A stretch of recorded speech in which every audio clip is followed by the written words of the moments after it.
सभी पेंशनधारियों को नमस्कार। प्रकाश अरिंदी यूट्यूब चैनल पर एक बार आपका फिर से स्वागत है। दोस्तों, राजस्थान में सामाजिक सुरक्षा पेंशन योजना के माध्यम से पेंशन लेने वालों के लिए बड़ी खुशखबरी आ चुकी है। साथियों, राजस्थान में सामाजिक सुरक्षा पेंशन योजना के माध्यम से जो भी सदस्य पेंशन लेते हैं, साथियों उनके लिए पेंशन विभाग की ओर से साथियों दो नई घोषणा कर दी गई है। साथियों, कौन कौन सी घोषणा की गई है, यदि आपको पेंशन मिलती है या परिवार के किसी सदस्य को पेंशन मिलती है तो दोस्तों पूरी जानकारी आप अवश्य ले लीजिए, वीडियो पूरा अवश्य देख लीजिए ताकि आपको जानकारी हो सके कि राजस्थान में पेंशन को लेकर के तो दो कौन सी नई घोषणा की गई है। साथियों, राजस्थान में पेंशन बंद क्यों हो रही है, साथियों इसको लेकर के भी यहाँ पर बड़ी अपडेट निकल करके आ चुकी है कि राजस्थान में पेंशन बंद किसकी हो रही है। साथियों, सभी की पेंशन बंद नहीं होगी, लेकिन किसकी पेंशन बंद हो रही है, किसको आगे अब पेंशन नहीं मिलेगी, उसकी पूरी जानकारी आप अवश्य जान लीजिए। साथ में दोस्तों, पेंशन फर्जीवाड़ा जिसकी वसूली शुरू हो गई है।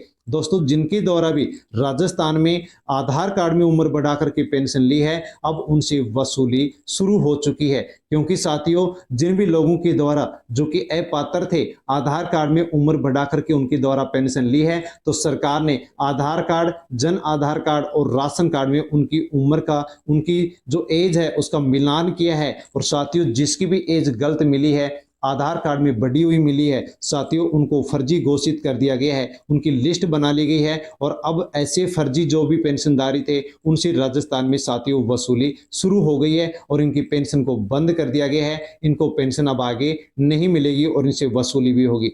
दोस्तों, अनेक कमेंट्स प्राप्त हो रहे हैं कि मार्च महीने की पेंशन कब मिलेगी। साथ में कमेंट्स और भी प्राप्त हो रहे हैं कि बकाया पेंशन कब मिलेगी। तो साथियों, मार्च के महीने की पेंशन आपको कब मिलेगी और बकाया पेंशन आपको कब मिलेगी, उसको लेकर के आपके लिए बड़ी खुशखबरी आ चुकी है। साथियों, उसके बारे में पूरी जानकारी आपको वीडियो में मिलने वाली है कि मार्च के महीने की पेंशन आपको कब मिलेगी और बकाया पेंशन आपको कब मिलेगी, और जो फर्जी यहाँ पर पेंशनधारी है उनसे वसूली की जाएगी और राजस्थान में किसकी पेंशन बंद होगी, इसकी पूरी जानकारी आप वीडियो में ले लीजिए ताकि आपको पूरी जानकारी मिल सके। साथियों, जानकारी लेने से पहले यदि प्रकाश अरिंदी यूट्यूब चैनल पर आप नए हैं तो दोस्तों चैनल को भी आप सब्सक्राइब अवश्य कर लें, क्योंकि यदि आप सब्सक्राइब करते हैं तो दोस्तों आगे भी इसी प्रकार की अपडेट आपको इसी यूट्यूब चैनल के माध्यम से मिलती रहेगी। साथियों, जो भी राजस्थान के अन्य पेंशनधारी हैं उन तक भी आप वीडियो को टेलीग्राम, व्हाट्सएप, फेसबुक के माध्यम से सेंड अवश्य करें ताकि सभी तक जानकारी पहुंचे कि पेंशन को लेकर के कौन कौन सी क्या नई अपडेट आई है। साथियों, राजस्थान में सामाजिक सुरक्षा जो पेंशन मिलती है, साथियों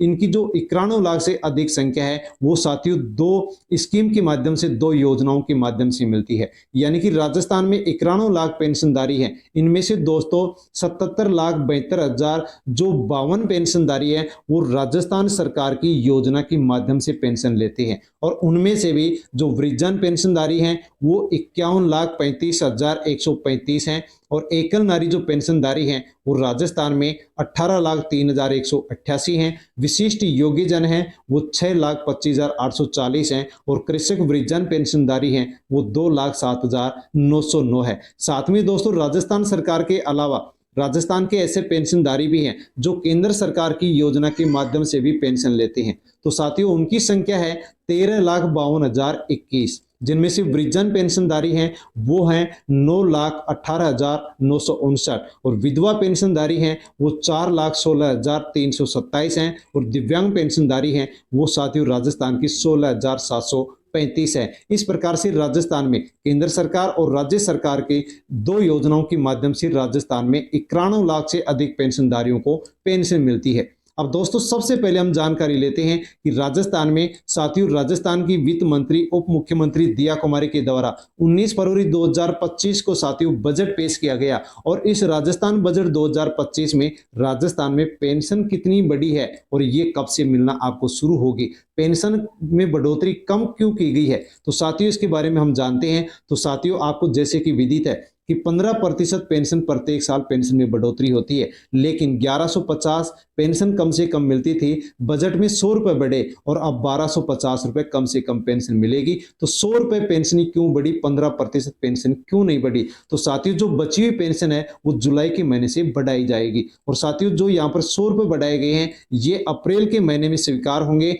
और मई के महीने से आपको बढ़ी हुई पेंशन मिलना शुरू होगी। साथियों 15% पेंशन नहीं बढ़ाएगी, इसको लेकर के भी साथियों टीकाराम जूली के द्वारा कहा गया है कि कांग्रेस सरकार के कार्यकाल में यानी कि 2023 में राजस्थान में कांग्रेस की सरकार थी और गहलोत सरकार ने राजस्थान न्यूनतम आय गारंटी विधेयक पारित किया था और इसके माध्यम से सामाजिक सुरक्षा पेंशन योजना को एक गारंटी दी थी कि प्रत्येक साल प्रदेशवासियों को 15% पेंशन बढ़ करके मिलेगी। लेकिन दोस्तों राजस्थान में 2025 में 15% पेंशन नहीं बढ़ाएगी, जो बची हुई है वो जुलाई के महीने में बढ़ाई जाएगी और जुलाई के महीने के बाद में ही पेंशनधारियों को 15% पेंशन बढ़ करके मिलने वाली है। साथ ही जो पेंशन बढ़ाई गई है वो कैटेगरी और उम्र के हिसाब से बढ़ाई गई है। किसी को 1250, किसी को 1750, किसी को 1950, किसी को 2100, 2500 पेंशन भी यहाँ पर मिलने वाली है। साथ में दोस्तों अब जानकारी हम लेते हैं कि पेंशन पेंडिंग क्यों चल रही है, बकाया क्यों चल रही है।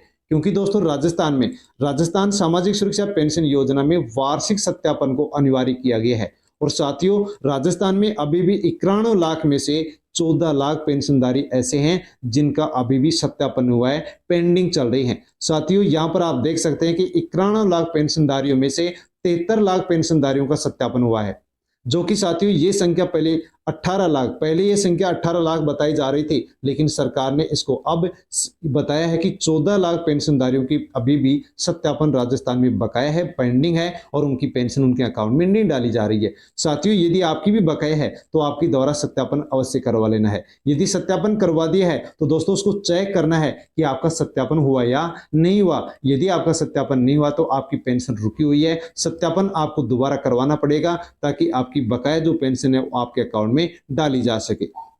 भौतिक सत्यापन अनिवार्य किया गया था और कहा गया था कि नवंबर के महीने में भौतिक सत्यापन होना चाहिए, लेकिन फिर भी इसकी डेट बढ़ा करके 31 मार्च की गई और अब साथियों 31 मार्च के बाद में इसकी डेट नहीं बढ़ने वाली है और जो भी पेंशनधारी 31 मार्च से पहले सत्यापन नहीं करवाएंगे उनकी पेंशन को रोक दिया जाएगा। और यह भी कहा गया है कि यदि आप 31 मार्च के बाद में सत्यापन करवाएंगे तो आपकी फिर से पेंशन शुरू कर दी जाएगी, लेकिन जो पिछले महीने हैं उनकी बकाया पेंशन आपको नहीं दी जाएगी। और 31 मार्च से पहले यदि आप सत्यापन करवाते हैं तो दोस्तों आपको बकाया जो पेंशन है वो एक साथ आपके अकाउंट में आने वाली है। राजस्थान के जो अधिकारिता एवं न्याय मंत्री है अविनाश गहलोत, उन्होंने कहा कि हमारी कोशिश है कि राजस्थान के जो 91 लाख पेंशनधारी हैं उनमें से 95% पेंशनधारियों का सत्यापन सही समय पर हो ताकि कोई भी पेंशन से वंचित ना हो। लेकिन दोस्तों इसके साथ मंत्री अविनाश गहलोत के द्वारा यह भी कहा गया है कि सत्यापन नहीं तो पेंशन भी बंद, यानी कि बिना सत्यापन पेंशन अब आपको नहीं मिलने वाली है। साथियों आप कई प्रकार से पेंशन का सत्यापन करवा सकते हैं, जैसे कि आप ई मित्र केंद्र पर जाकर के सत्यापन करवा सकते हैं, ई मित्र कियोस्क पर जाकर के सत्यापन करवा सकते हैं और बायोमेट्रिक के माध्यम से यानी कि एंड्रॉइड जो मोबाइल ऐप है उसके माध्यम से भी आप बायोमेट्रिक के आधार पर आप सत्यापन करवा सकते हैं।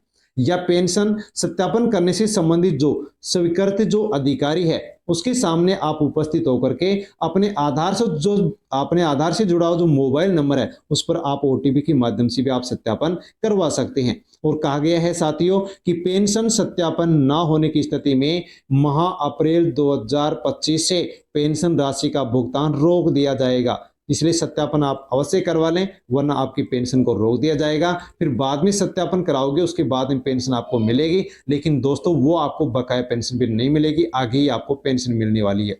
साथियों अनेक कमेंट्स प्राप्त हो रहे हैं कि हमारे को मार्च के महीने की पेंशन कब मिलेगी। तो साथियों वृद्धावस्था पेंशन हो, विधवा पेंशन हो, विकलांग पेंशन हो, वृद्धजन किसान पेंशन हो, ये कितनी तारीख को आती है साथियों इसका भी एक नियम है, वो आप यहाँ पर समझ सकते हैं। साथियों पेंशन दो प्रकार से डलती है, जिसको किस प्रकार से डलती है तो पेंशन की जो तारीख होती है वो सरकार के द्वारा तय की जाती है। ये तारीख हर महीने की अलग अलग हो सकती है, कभी पेंशन महीने की 20 तारीख के पहले आ जाती है तो कभी पेंशन 25 तारीख के बाद में आती है। साथियों आप जान सकते हैं कि 20 तारीख पहले या 25 तारीख के बाद में पेंशन डाल दी जाती है, लेकिन मार्च के महीने में ऐसा नहीं होता है। पेंशन किस तारीख को जमा की जाती है तो भुगतान शाखा द्वारा पेंशन का संवितरण पेंशन भुगतान शाखा की सुविधा के आधार पर होता है। पेंशन के अंतिम 4 कार्य दिवसों में पेंशन का भुगतान किया जाता है, यानी कि हर महीना होता है उस महीने के अंतिम जो 4 दिन होते हैं जो कि कार्य दिवस होते हैं, उन अंतिम 4 दिन के कार्य दिवस में ये पेंशन डाली जाती है, सिवाय मार्च महीने की। ये लेकिन ऐसा मार्च के महीने में नहीं होता है क्योंकि दोस्तों क्लोजिंग का महीना होता है और 1 अप्रैल से नया वित्त वर्ष शुरू हो जाता है।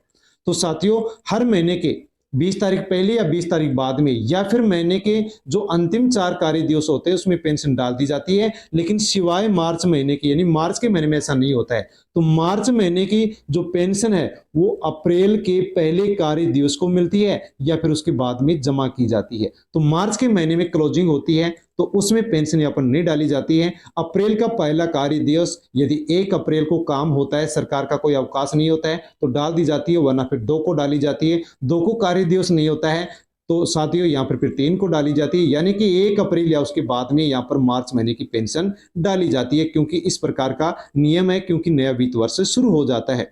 साथ में दोस्तों यहाँ पर भी आप जान सकते हैं कि अंतिम कार्य दिवस उसके पश्चात मासिक जो पेंशन होती है देय होती है, जिससे पेंशन संबंधित है मार्च माह को छोड़ करके, जब ये अप्रैल के प्रथम कार्य दिवस को मिलती है या उसके बाद में मिलती है। मार्च के महीने में पेंशन महीने के लास्ट में नहीं मिलती है, अप्रैल के अंदर, अप्रैल का फर्स्ट दिन या फिर उसके बाद में पेंशन मिलती है। अब दोस्तों जो कमेंट्स आ रहे हैं कि मार्च महीने की पेंशन कब मिलेगी, तो दोस्तों मार्च महीने की जो पेंशन है वो 1 अप्रैल या उसके बाद में आपके अकाउंट में आने वाली है। साथियों, सामाजिक सुरक्षा पेंशन योजना को लेकर के जो भी अपडेट थी उसके बारे में हमने वीडियो में जानकारी ली है। साथियों, आपको जानकारी अच्छी लगी होगी, अच्छी लगी हो तो वीडियो को लाइक अवश्य करें, और दोस्तों अन्य जो पेंशनधारी है उन तक आप वीडियो को सोशल मीडिया के किसी भी प्लेटफॉर्म, टेलीग्राम, व्हाट्सएप, फेसबुक के माध्यम से सेंड अवश्य करें, ताकि सभी तक जानकारी पहुंचे कि सामाजिक सुरक्षा पेंशन योजना को लेकर के क्या कुछ अपडेट थी। और साथियों, यदि आप प्रकाश सर हिंदी यूट्यूब चैनल पर नए हैं, अभी तक आपने सब्सक्राइब नहीं किया है तो सब्सक्राइब अवश्य कर लें, ताकि आगे भी जानकारी आपको मिलती रहे। और दोस्तों फिर एक नई जानकारी के साथ मिलता हूं, तब तक के लिए धन्यवाद। जय हिंद, जय जवान, जय किसान।